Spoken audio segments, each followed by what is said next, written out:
तो मध्य प्रदेश के सभी नगरों में मुझे सुन रहे मेरे मंत्री परिषद के सभी मंत्रीगण, सभी आदरणीय सांसदगण, सभी आदरणीय विधायकगण, महापौर, पूर्व महापौर, नगर पालिका अध्यक्ष, नगर पंचायत अध्यक्ष, खंडवा के भी पूर्व महापौर यहां बैठे हैं, ऐसे हमारे सभी नगरीय जनप्रतिनिधिगण और प्रदेश भर में मुझे सुन रहे मेरी बहनों, मेरे भाइयों, मेरे बेटे बेटियों, आज बरबस दादा माखनलाल चतुर्वेदी की वो पंक्तियां याद आ जाती है। चाह नहीं है सुरवाला के गहनों में गूथा जाऊं, चाह नहीं प्रेमी माला में बिध प्यारी को ललचाऊं, चाह नहीं सम्राटों के सब पर हे हरि डाला जाऊं, चाह नहीं देवों के सिर पर चढ़ूं भाग पर इठलाऊं, मुझे तोड़ लेना बनमाली उस पथ पर तू देना फेंक, मातृभूमि पर शीश चढ़ाने जिस पथ जाएं वीर अनेक। ये आजादी की 75वीं वर्षगांठ मनाना हमने प्रारंभ किए और आज इस खंडवा की पवित्र भूमि को मैं शीश झुका के प्रणाम करता हूं। यहां से मैं आज कार्यक्रम को संबोधित कर रहा हूं। ये अद्भुत भूमि है, ये ऋषियों की और महर्षियों की भूमि है। आदि गुरु शंकराचार्य जी महाराज शिक्षा प्राप्त करने ओमकारेश्वर में अपने गुरु गोविंद गौड़पाद जी के पास पधारे थे। यहां ओमकारेश्वर है, यहां ममलेश्वर है, यहां नर्मदा मैया है, यहां दादा धूनी वाले हैं, यहां संत सिंगाजी महाराज है, यहां बुखारदास जी, यहां संत सेवालाल जी, कितने संत। यह अद्भुत भूमि है सचमुच में, मैं बारंबार प्रणाम करता हूं। और ये किशोर दा की भी भूमि है और किशोर दादा के भी बड़े भैया हैं दादा मुनि अशोक कुमार जी, क्या कलाकार थे। मैं सचमुच में किशोर कुमार जी के गीत से हमेशा प्रेरणा लेता हूं। रुक जाना नहीं तू कहीं हार के, कांटों से चल के मिलेंगे साए बाहर के, ओ राही ओ राही ओ राही ओ राही, साथी न कारवां है ये तेरा इम्तिहान है। अब बात लंबी हो जाएगी, लेकिन जब भी कोरोना से परेशान कोई और दिक्कत और परेशानी आ जाए तो मैं कई बार गुनगुनाने लगता हूं, रुक जाना नहीं तू कहीं हार के। अद्भुत थे किशोरदा और वो कहते थे खंडवा जाएंगे दूध जलेबी खाएंगे। मैं उनके चरणों में भी प्रणाम करता हूं, क्योंकि खंडवा के बारे में विस्तार से तो वहां बोलना है अस्पताल में, मेडिकल कॉलेज में, लेकिन उषा दीदी इस भवन का नाम किशोरदा के नाम पर ही रखा जाएगा।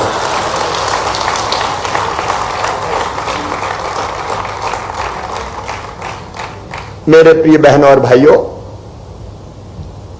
आज मध्य प्रदेश के सारे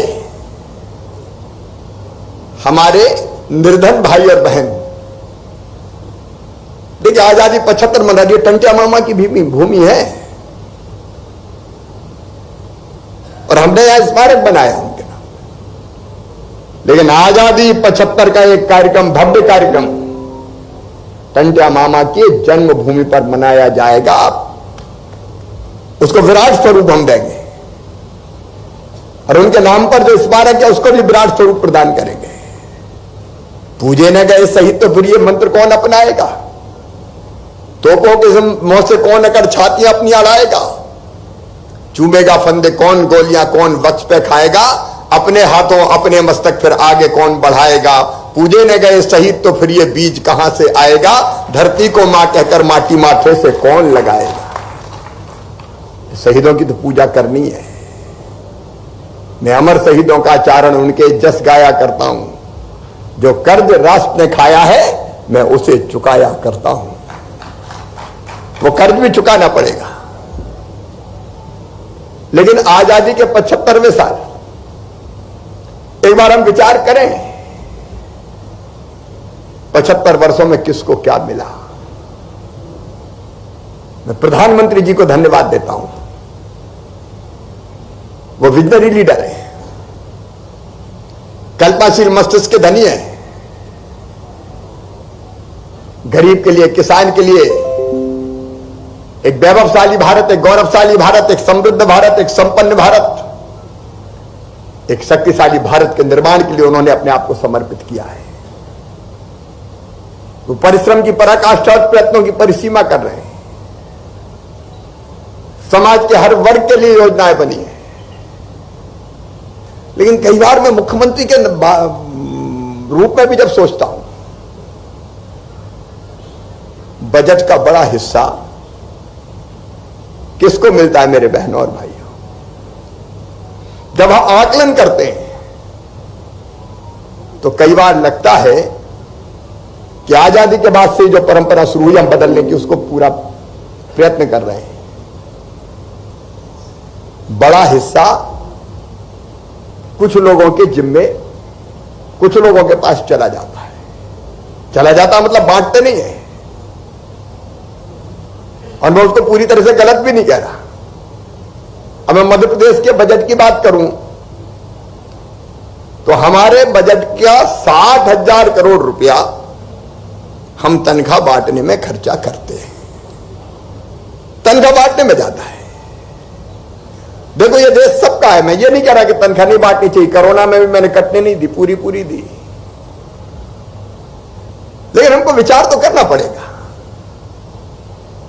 प्रदेश की टोटल जनसंख्या में से गरीब कितने हैं। अरे जो गरीब है उनको भी जीने का हक और मुस्कुराने का अधिकार है। यह धरती उनकी भी है, ये संसाधन भी उनके हैं। ये जमीनें, ये जंगल, ये खदानें, सबका हक है इस पे। और इसलिए जब हम विकास की बात सोचते हैं तो कुछ लोग आगे, कई लोग आगे बढ़ गए, कई पीछे छूट गए। और इसलिए जरूरी है कि गरीबों को भी विकास में पूरा हक दिया जाए, किसानों को भी विकास में पूरा हक दिया जाए। और इसका कार्यक्रम उसी का प्रतीक है। समावेशी विकास की हम बात करते हैं। विकास का मतलब केवल ग्रोथ रेट बढ़ाना नहीं है। ग्रोथ रेट बढ़ी और गरीब को कुछ मिले नहीं तो काय का विकास। और ये विकास ऐसा हो जो गरीब की कुटिया में भी आशा और विश्वास का प्रकाश प्रकट कर दे। समावेशी विकास, सबके लिए विकास। और इसलिए यह तय किया भारतीय जनता पार्टी की सरकार ने, प्रधानमंत्री जी ने भी तय किया, मध्य प्रदेश में हमने भी तय किया कि गरीब की बुनियादी जरूरत तो पूरी होनी चाहिए। और जब उसकी बात हम करते हैं तो रोटी, कपड़ा, मकान, पढ़ाई लिखाई, दवाई, ये बुनियादी जरूरतें हैं। ये सबकी जरूरत है। और इसलिए हमने इस दिशा में काम करना शुरू किया। पिछली 7 तारीख को अन्नोत्सव था, यहां भी मनाया गया होगा। मध्य प्रदेश के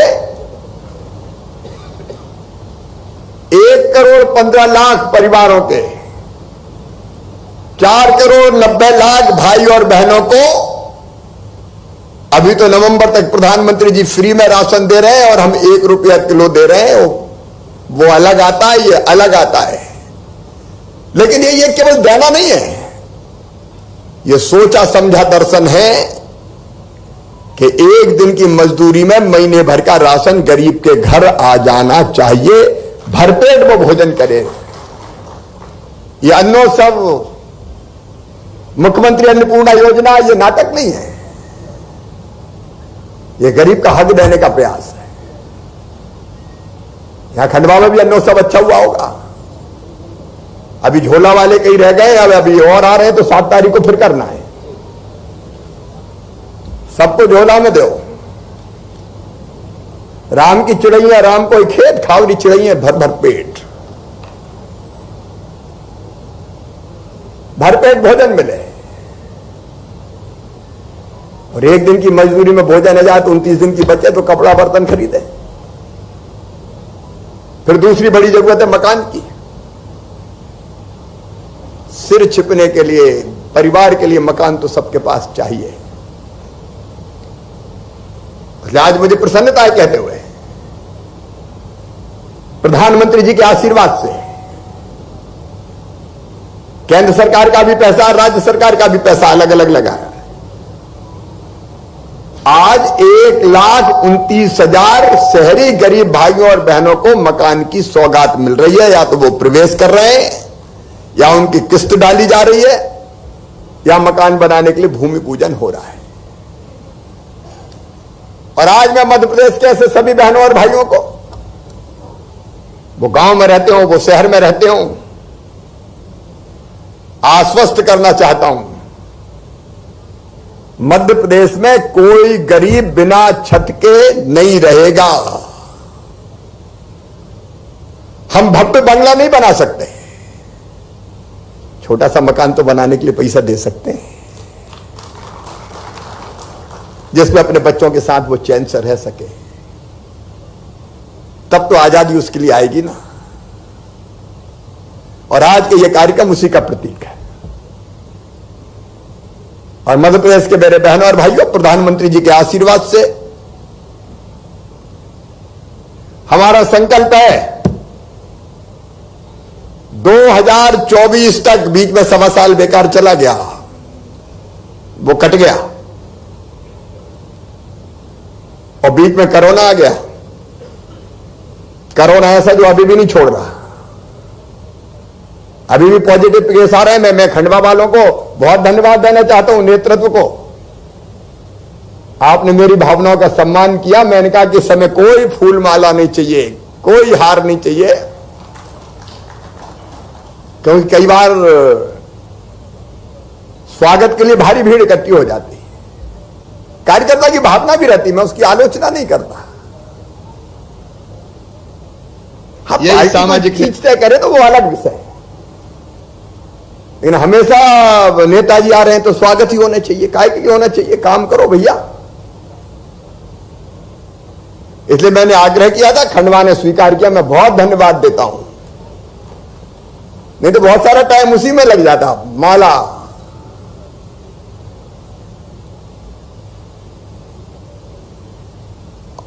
और मैं आज आपसे निवेदन करूं, कोरोना ने समय खराब किया, पहली लहर, दूसरी लहर,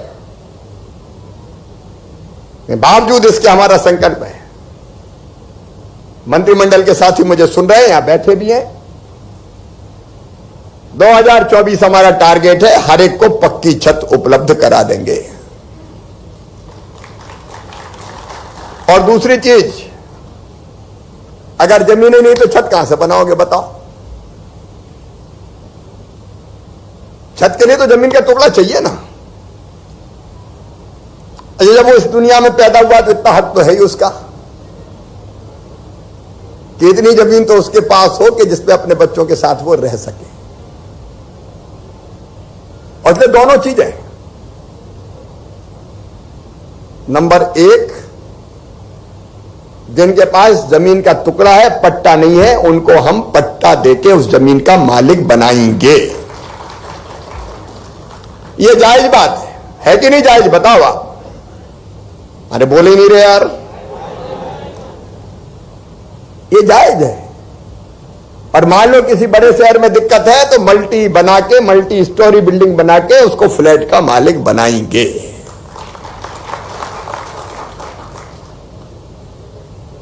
आज शहरी कार्यक्रम इसलिए शहर की बात कर रहा हूं,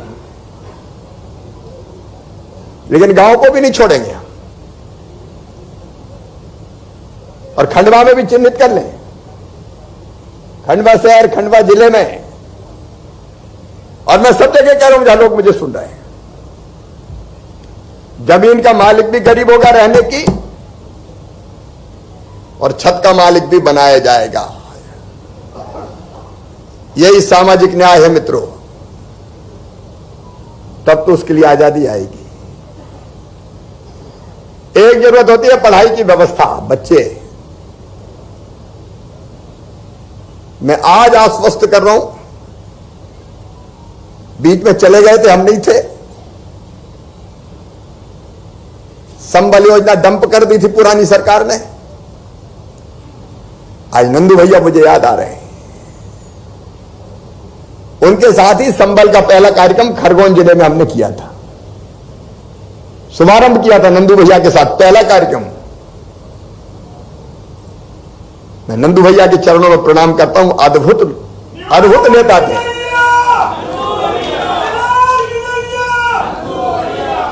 अद्भुत नेता थे, लोगों के दिलों पर राज करते थे।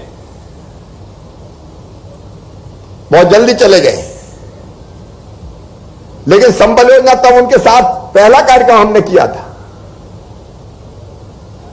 वो डंप कर दी गई। हाँ, हमने योजना बाहर निकाल ली है। मैं अपनी बहनों को और बच्चों को विशेष रूप से यह कहना चाहता हूं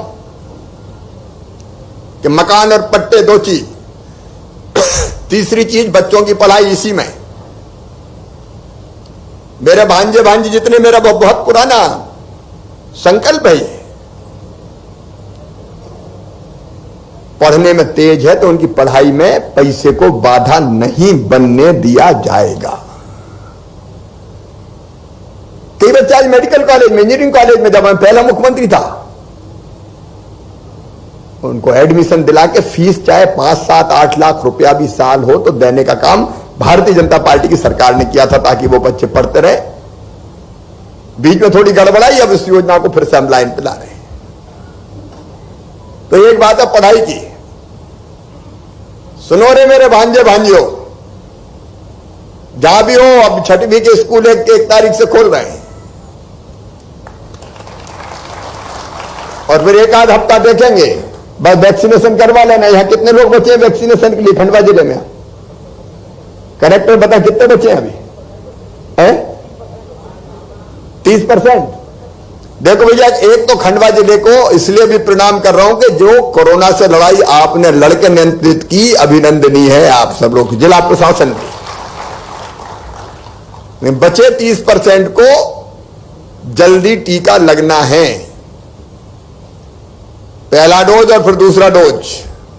उसकी बात अस्पताल में करूंगा, मैं मेडिकल कॉलेज में करूंगा,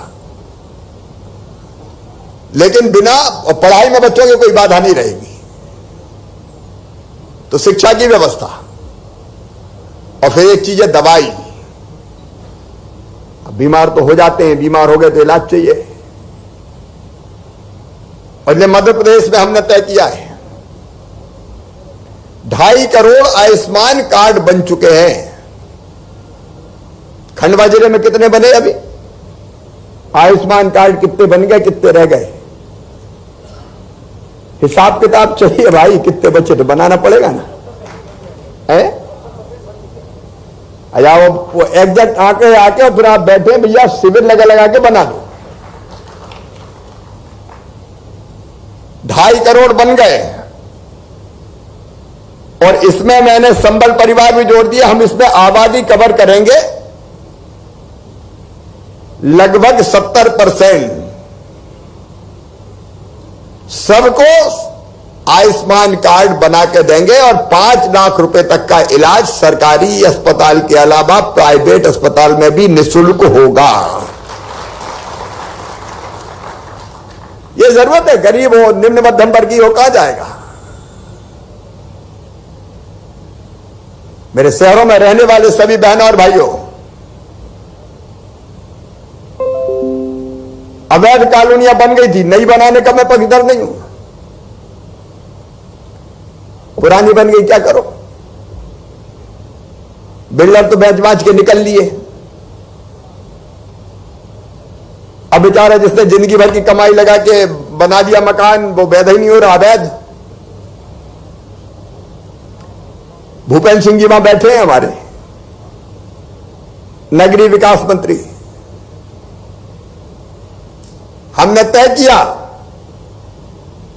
कि ऐसी सारी अवैध कॉलोनी वैध कर दी जाएगी, वहां विकास के काम होंगे, उनको अंधेरे में नहीं छोड़ सकते हम। अब लेकिन बिल्डरों को कस दिया, अगर प्लॉट काटेंगे, कॉलोनी बनाएंगे तो पूरे कायदे से, ये नहीं कि काटा पीटा और निकल लिए, ये नहीं चलने दिया जाएगा। नियम प्रक्रियाओं का पालन करना पड़ेगा। ये पुरानी अवैध कॉलोनी वैध कर रहे हैं। और एक बात और है, कई ने मकान बनाया, वो थोड़े बहुत ज्यादा बना लिए। अब ज्यादा बना लिए तो वो तो गलत है। तरीके दो है, एक तो तोड़ दो, लेकिन हमने तय किया कि जो सामान्य अपने मध्यम वर्गीय, निम्न मध्यम वर्गीय, गरीब भाई बहन, उनने मकान बनाया है ज्यादा में भी, तो कंपाउंडिंग करके उसको हम वैध कर देंगे एक निश्चित सीमा तक। जो वैध हो जी, हथौड़ा फोड़ी करेंगे, गुंडे, बदमाश, माफिया, गड़बड़ करने वाले होंगे तो ठीक करेंगे, वो मैं दो टूक कहता हूं। हमारे सारे शहरों में बुनियादी सुविधाओं की जरूरत है। हमने जो योजना बनाई पूरे मध्य प्रदेश के नगरीय निकायों में, चाहे नगर निगम हो, नगर पालिकाएं हो, और चाहे नगर पंचायत हो, सबका विजन हमने तैयार किया है। और 44,000 करोड़ रुपया आने वाले वर्षों में शहरों के विकास में खर्च किया जाएगा। अब आज यहां से डिटेल नहीं बता रहा, आपके यहां कुछ जगह आके बताया, कुछ जगह आके बताऊंगा। खंडवा वालों